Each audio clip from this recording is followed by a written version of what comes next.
promise me you will come back. What if I can't?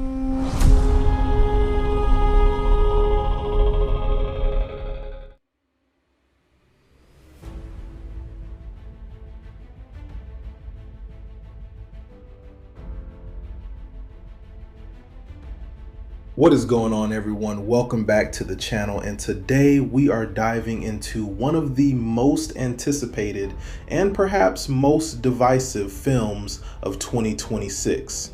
Yes, we are talking about Christopher Nolan's massive, star-studded adaptation of Homer's ancient epic, The Odyssey. Let's get the easy part out of the way first. This film is a technical triumph. As we've come to expect from Nolan, the cinematography is breathtaking. He continues his mastery of blending practical effects with CGI, and it pays off in spades. There is a sequence involving a cyclops and an island of giant soldiers that is visually stunning. But what actually surprised me? Nolan's grasp of horror. He's clearly added some new tricks to his bag. There are moments of sheer suspense and genuine horror that rank among the most uncomfortable and effective sequences I've seen in a theater this year. I won't spoil it, but you will know exactly what I'm talking about when you see it. From a production standpoint, the costume design and the choice to film on location give the movie an incredible, grounded texture. And the sound design? It's visceral. You don't just hear this movie, you feel every beat of the journey in your chest. I'd be shocked if this film doesn't sweep the technical categories come awards season. My only minor gripe when it comes to the technical side of the audio mix, which Nolan has had past issues within previous films. At times, the dialogue is buried under the sound design, a recurring frustration for many of us, but a technical reality of his films nonetheless. The cast list for this movie is a who's who of Hollywood. Matt Damon, Anne Hathaway, Tom Holland, Robert Pattinson, Lupita Nyong'o, Zendaya, Charlize Theron, and John Leguizamo. However, the results are a mixed bag. The standouts, Robert Pattinson and John Leguizamo, absolutely stole every scene they were in. They felt perfectly placed and fully committed. This is where things get tricky. Matt Damon as Odysseus felt a bit hit or miss.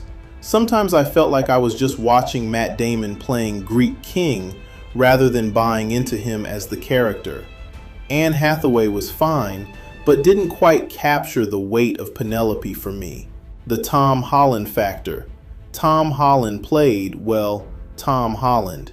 It's hard to get lost in a period piece when the acting style feels so contemporary. Now, we have to talk about why this film didn't quite stick the landing for me. This movie is long, and you feel it.